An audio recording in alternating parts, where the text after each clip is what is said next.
Hello everyone, thank you so much for joining me today. In today's video, I will be unbagging the Ipsy bag for June 2020. And if you're unfamiliar with Ipsy, Ipsy is a monthly makeup and beauty subscription with 3 different levels. The Glam Bag that I will be unbagging today is their cheapest level and it costs $12 a month and you get 5 deluxe size product and a free makeup bag. Most of the time you will get deluxe size product and sometimes they will even throw in a full size item as well. This is what the bag looks like. It has a summer feel to it. I think that the beach design with models in swimsuit looks kind of cute. The theme for this month is Make Waves. Inside is a card that gives you tips on how to maximize your SPF.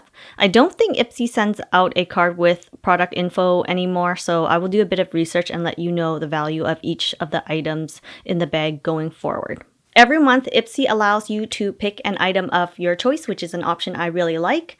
And this month, I picked the Benefit 24-Hour Brow Setter. This costs $24 for 7 ml on the Benefit's website. The one I have is 2 ml, which works out to be $6.86. I do have long brow hair that don't stay in place, so I really wanted to see if this works. This is a clear brow gel. This is what the applicator looks like. One side is flat so that you can brush the product onto the brow, and the other side has a brush so that you can comb out the hair.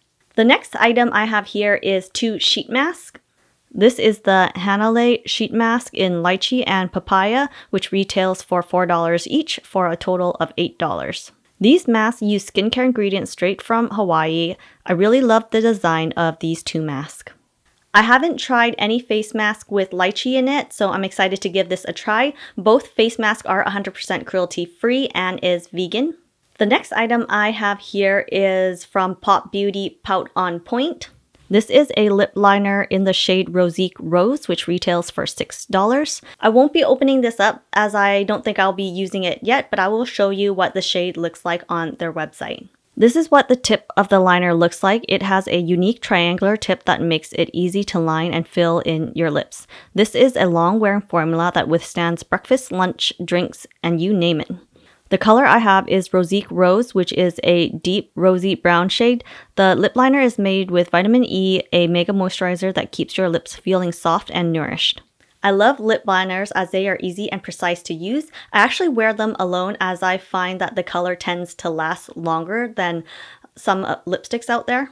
The fourth item I have here is from MALIN+GOETZ Grapefruit Face Cleanser. The full size on Sephora that is 236 ml costs $47, and the little deluxe size I have here is 15 ml, which works out to be $2.99. The gentle formula is all natural grapefruit extract and coconut-based surfactants to remove everything from foundation to sunscreen without overstripping or irritating the most sensitive skin types. There are some cleansers out there that makes your skin very dry after using it, but apparently this one has glycerin in it, which will draw moisture to the skin to leave it soft and supple after cleansing. The last item I have in the bag is from Manna Kadar Beauty. This is their Buildable brush in the shade Bali Babe. This is a blush that retails for $19. This is a peachy pink pressed powder that can be used in 3 different ways. Buff it over your cheek as a blush, or sweep it across your lid as an eyeshadow, or even trace it across your lash as an eyeliner. The pigments are so rich that they'll stay put all day. All of Manna Kadar's cosmetics are cruelty-free. I just thought I'd point that out. A reminder that this bag costs $12. Now let's go over the value. The first item we have was the brow gel for $6.86. Then we have the 2 sheet masks for $8, and then the lip liner for $6. Then the cleanser for $2.99 and the blush for $19. So the total value of this glam bag is $42.85. The value seemed quite low compared to all of my other bags. Overall, I'm happy that I get to pick this brow gel and I'm never tired of receiving face masks. I don't mind receiving the cleanser, but I will be putting away the lip liner and the blush aside as I'm not really wearing much makeup nowadays. Let me know in the comments below what you think about this month's bag and if you have any favorites. Thank you so much for watching and I will see you in my next video.